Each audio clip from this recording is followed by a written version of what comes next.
for Ask the Derm.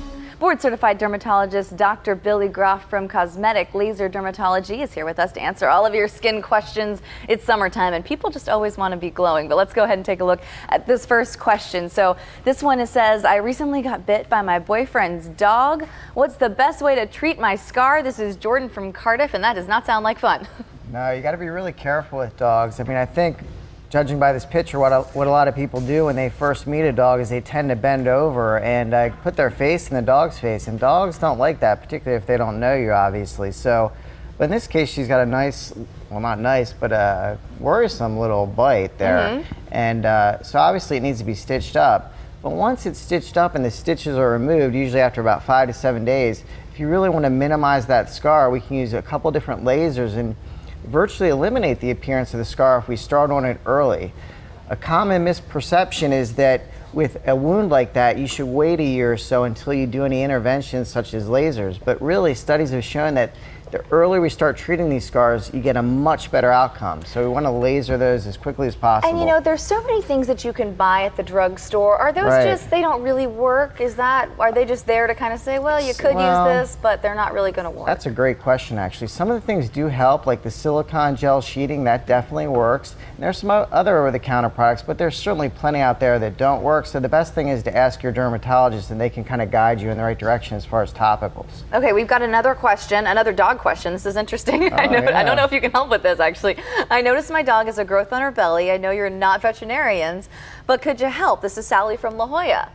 Very interesting. I don't know if you know, but I originally was going to be a veterinarian, but I switched over to, human medicine at one point. But that spot on that dog is very concerning, actually, and dog skin isn't that much different than humans. In other words, if they get a lot of sun exposure, particularly in a white dog like that, they can get skin cancer just like we can. So you can see, if you look at the belly of that dog, there's this nodular growth. That is very suspicious for skin cancer. Oh. So yeah, you can see it looks like Do you treat it the same as you would human skin cancer? So you could go to a veterinarian and get it removed just like you would a dermatologist? You would biopsy it and find out exactly what kind of cancer it is, and then you would cut it out like you would on human skin. Oh, wow. But the important point to make is they now make sunblocks for dogs. Really? So, yeah. If you go to PetSmart, any of the pet stores, they have sunblock for dogs, but you can actually use human sunblock on dogs. Okay. Anything you use on your baby, you can use on a dog or a puppy. Yeah, you learn something new every day. Okay, let's get to this next question. He says, with this humid weather, my son is experiencing these brown patchy spots on his back. What can I do to help? Oh, and this is Amy from Hamul. Okay, good. Let's take a look. So it looks like are those sunspots? Well, the sun can play a role, but actually what this is a condition called tinea versicolor, and it's an overgrowth of fungus or yeast on this patient's skin. And that yeast produces an acid-like bleach that will bleach out the skin. Huh. So, of course, we want to treat this, and what we treat it with is topical antifungals. Sometimes we can use pills to cure the rash as well. Okay.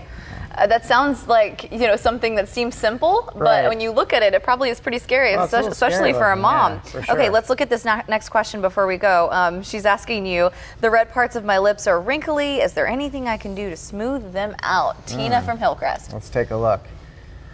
So Tina has nice volume in her lips, but there is some, I guess, kind of wrinkling and textural changes, probably from, she's probably in her maybe 30s, and the sun exposure has caused some wrinkling. So one thing we can do to get a longer lasting effect is to put just a slight amount of filler in the lips, which will give a slight augmentation like in this patient, but see how it smooths out the wrinkling of the lips. And so this is someone you worked on? Yeah, this is someone who I injected, I used a product called Derm, and I just injected a small amount into her lips, so you can see smoothed it out nicely, and just gave her a little bit of extra volume, but looks very natural. Okay, smooths it out. The chapstick won't just work for her, huh? Well, maybe for a few minutes.